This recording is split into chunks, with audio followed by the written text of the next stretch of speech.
This is the final week of the Appleton Museum's Young in Art exhibit. The Young in Art exhibit is one of my favorites. This is the 4th year I've had the opportunity to work with Marion County teachers and their students to exhibit this collection of wonderful artwork from Marion County students. They're kindergarten through grade 12. Since we have a limited space in our hall and rotunda, and we had 39 schools exhibiting this time, we asked the teachers to consider their artwork, their representation of about a 4 by 6 foot area of space. Sometimes that can be only 6 pieces of artwork, but some of our clever art teachers have done multiple things, smaller pieces, on a space that big, and so they've been able to represent a lot of the student artwork. So we love that. So many people who come to the museum say, I've never been here before. And parents will say, oh, I remember a field trip I did back when I was in 3rd grade or something. But we're very anxious to get families and young children in. I said, they're the future of our museum. We want them to love the museum and the artwork here, just like we do. You just look down this hall and see all the color. It draws people down here immediately. And it's so nice to have all the schools have teachers now. We have a really wonderful selection. And our new teachers have done a wonderful job this year. We're very grateful to them. Marilyn Hughes was a beloved and for 31 years integral part of the success of Stanton-Weirsdale Elementary School. And thanks to 1st grade teacher Amber Gellner, her memory will be preserved for all of those people who knew and loved her. I'm doing this mural for the teachers, for the administration, for the students. We recently lost Miss Hughes after she had been a constant presence at the school for 30 years. And so to lose her was an incredible loss. And so I did this as a memorial to her because we won't ever forget her and the impact that she's had on generations of children. Generations is just indescribable. And so to have her here on the wall where she almost becomes legendary as somebody that some of us were lucky enough to meet, it's really profound, and I think will help with the healing process, but also inspire teachers and remind everyone that Miss Hughes is watching. Marilyn started the World's Fair here at Stanton-Weirsdale, and even though she is no longer with us, she will still preside over the upcoming event by means of this heartfelt gesture. It is going to be at the very beginning of May 6th, and it'll be here at the school. The children will be doing activities all day long. They'll be able to see the flags, be able to visit classrooms after school. There'll be a little parade where the students will be going with their class. A lot of them wear costumes from their country, give facts about their country because they've been working on it the better part of the year. So they're really anxious to show everybody what they've learned. Can you spell salt? Yes, I tell you. Very good. Back in February, we introduced you to Abel Garcia, the paraprofessional who was named School-Related Employee of the Year, first at Reddick-Collier Elementary, then at the district level, and now for the entire state. We were all sitting there with the other 4 finalists for the state of Florida, and they said from Marion County, and we all just it took a second to sink in, and then all of a sudden we all just jumped straight up and was like, yes! And I think it took a minute for Abel as well. He's such a humble person that it took him a minute for it to sink in as well. It really is it's an honor just to be there, you know, and to be named one of the finalists, and to hear their stories of all these amazing people and all the things that they do. And they announced my name, and man, I don't think you can put that into words. The real celebration came Monday when he returned to school for the first time, walking into a surprise party in the cafeteria. The chances of getting the prize was 1 out of 5 by the time we were there. And but this was, completely unexpected. So I think this was an even bigger surprise than that. Our our staff, our school family loves Mr. Garcia. Everybody was very happy to take a moment to share with him and let him know how special he is to us.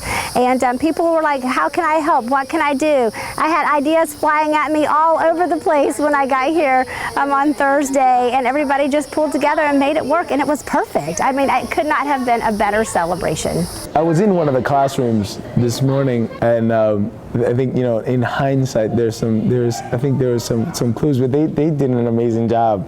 One of the teachers, the teacher in the classroom that I was at, came up to me after all of this and tells me, you know, do you know how hard it was to keep them from spilling the beans, and from, you know, telling me that it was going to be a surprise. State School-Related Employee of the Year.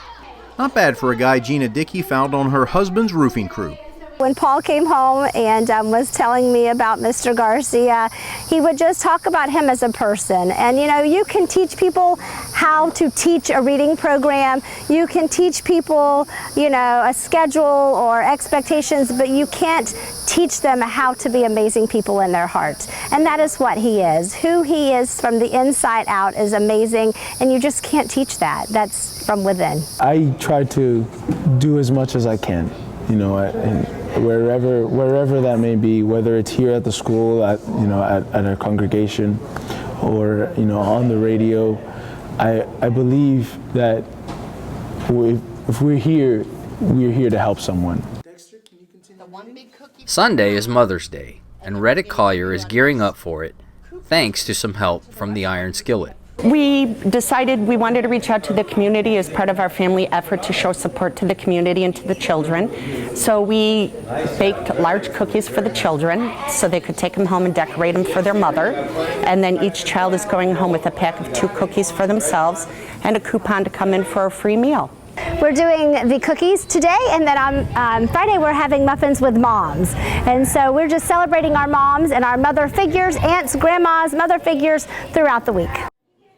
The Sunshine State Young Reader Junior books are 15 books that were selected by media specialists across the state of Florida that are new, exciting books for kindergarten through 2nd grade students to be able to read.